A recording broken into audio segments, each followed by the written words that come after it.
Hey guys, we're back. I'm George Mossey. I'm here with my co-host Heather C. This is part 2 of the 90 Day Fiancé podcast. And Yara and Jovi, we didn't get any Jovi because Jovi is working for his 30 days. But we did get a chance to see Yara and Jovi's mother and her sister out to coffee. And we got to hear them talk about, we got to hear his aunt talk about her concerns with Jovi being with a foreign woman. But again, reassuring, she doesn't seem surprised because he's traveled the world for his job, and it's impossible for you to go to all these different places and countries and cultures and not meet people. So in the same sentence, she said that she's concerned, but she's also not surprised. And I think that that's a good sign. So she's showing concern as any family member would do, but we also got to hear Yara reaffirm her plans for a Las Vegas wedding, which really rubbed Jovi's mom the wrong way. She's very against it. She wants her Southern wedding for her son with their entire extended family. And Yara's like, there's nothing to talk about. I've already explained to you, if my family can't be at my wedding, there will be no wedding. And she keeps telling her, like, oh, well, we'll revisit that. And I mean, what do you think? Who's right here? Well, obviously, I'm always going to side with the person who's actually getting married because everybody else is kind of like non-existent. It's like, you can't please everybody. You might as well please yourself. As long as you and this person that you are planning to spend the rest of your life with are happy and do what you want, you're the one that's going to look back on it and be like, you know what? We had a really good day. You know, that was the best wedding ever. You know, I think that you see a lot of this in repeats for all the shows that we watch, that people like to meddle. And I think they like to try to poke their nose where it doesn't belong or give their 2 cents in. And I think that's in the everyday world as well. You know, they always just want to be controlling and stuff. And I think that Yara is right on this. If this is what she wants, stand her ground. I'm sure Jovi will back her up. I mean, if you notice, she ended up with that god-awful rug.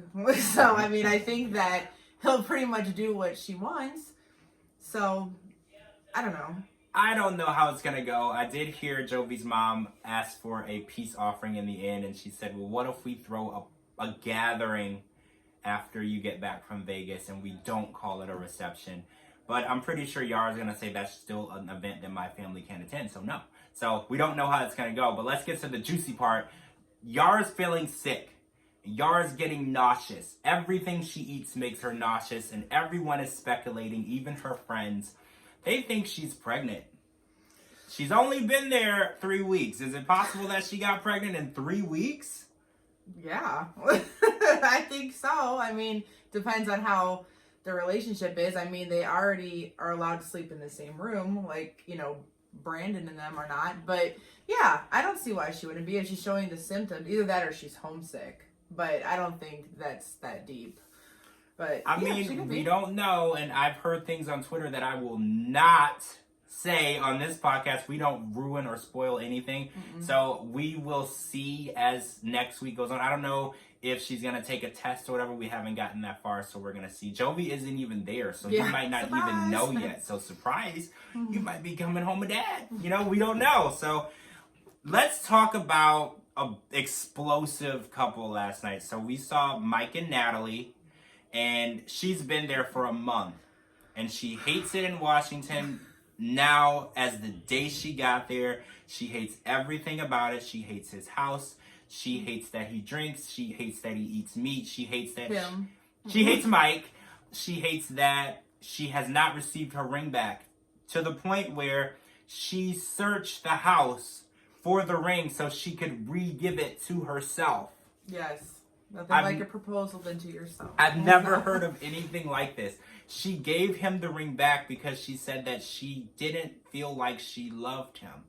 And Mike actually came home and confessed he sold the ring. He said when she gave it back to him, he didn't want it because of what it represented, and he no longer has it.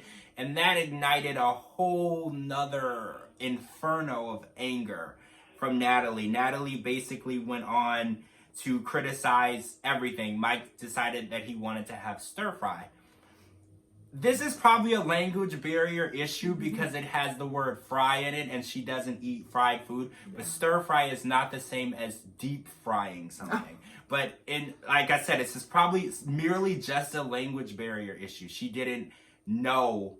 Just like at their dinner previously, she told him she didn't want him to drink root beer because it had beer in it. Right. This is also probably merely only a language barrier issue. She had no clue that stir fry is not fried food. It has carrots in it. Exactly. And it's usually chicken. It's a pretty lean meal. Like if you're going to go out and eat something terrible, stir fry is not going to be on the menu. Right. But she attacked him for that. She told him that he needs to lose some kilos. I assume that that's their metric system in the UK. And she said, once you lose some kilos, we can talk. And it just kind of escalated from here. And we ended up with the comment, low class. And he said, well, what do you know about low class? And she said, I'm living it. I'm living in it. How do you feel? How do you feel about this? She's very triggering. I mean, for her to be that miserable and that unhappy, I think she pretty much figured it out. Why wait the 90 days? Like, why? You obviously know how you feel. Because fast forward, you get married. That's his house. That's where you're gonna live. So it's like, if you're that miserable, it's not fair. He doesn't try to change her. Why is everything he does so wrong? Now, I'm not saying that I side with him either because, you know, he's not perfect. But it just seems like there's more taking than giving. You know what I mean? It's not balanced. And I think it's very toxic. They're clearly not right for each other. Maybe in the beginning of the relationship they were good, but they obviously outgrew each other. That's just how I see it. They're toxic to each other. She asked him, she said, I have 110 IQ. What's yours? I'm assuming it's low. This is not a normal conversation that you have while you're cooking dinner with someone that you love. This is a conversation that you have with someone that you want to have mutual combat with. Like, I don't understand how it got to that point where she's only been there for 1 month and she literally can't tolerate his existence. He comes home from work and it ignites a fight. Usually when someone comes home from work, you're excited to see them. And calling him a low-class drunk man. And then he went to put his hand on her shoulder and she said, don't touch me, I'm afraid of you, you're drunk. It just triggered me in so many ways. And I don't understand. I don't know if they're going to stay together. I don't know if they're going to make it the whole 90 days. Again, I've seen things on Twitter. Not going to tell you. So let's get to the main event. So last night, the Betty and Ron show featuring Brandon and Julia and the Animals premiered. And it started out with Betty and Ron going on a trip, which didn't even seem to last a whole day. They were back before you knew it. And Brandon and Julia took the time to use the hot tub, which is something that two people dating would do. And according to Betty, that's something that you only do naked, which everyone was confused by because she doesn't want them to have sex. Okay, so let's get to what's important here. The problem between Ron and Betty and Brandon and Julia right now is they feel that Brandon and Julia, especially Julia, aren't pulling their weight on the farm. Again, a non-paying job that she was hired into without filling out an application. She was forced to do. She's not legally able to work in this country, and they feel that she needs to be working harder. Brandon is actually siding with his parents. He went to Julia and he said, you know, when you're not here, I seem to get more done. I can't. Like, how do you feel? Like, how do you feel? What would you feel if you were in this situation and someone blamed you for what was happening around you? I mean, I commend her for, you know, keeping her cool. And, you know, she got up when she needed some time, which she should. I mean, they were really attacking her. And then her boyfriend, like you said, sided with the parents instead of sticking up and saying, you know what, I'm sorry, whatever.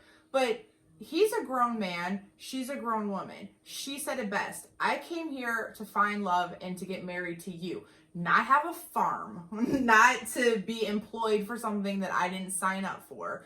And I think that I would feel like I was being attacked and I would feel like I was being used. And I'm like, how am I going to get a chance to get to know you and your son when I gotta feed chickens? So, I don't know. I guess we'll have to keep following them and seeing what their story is and seeing if it gets better for them. I want to see them move out. Brandon, well, I don't want to say get a job. He has a job. He's a pest control guy. But save up your money, move out, and make your wife happy before she decides that she can't be happy with you. Women only have so much toleration, and she's tolerating a lot.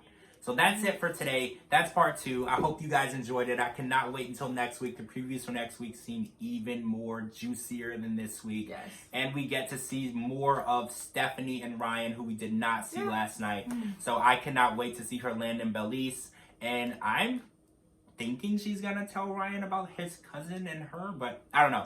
So I'll put our Twitters at the bottom. We'll live tweet with you guys next Sunday. Thank you so much for joining. I'm George Mossey. This is Heather C. Thank you guys. We'll see you soon. Bye.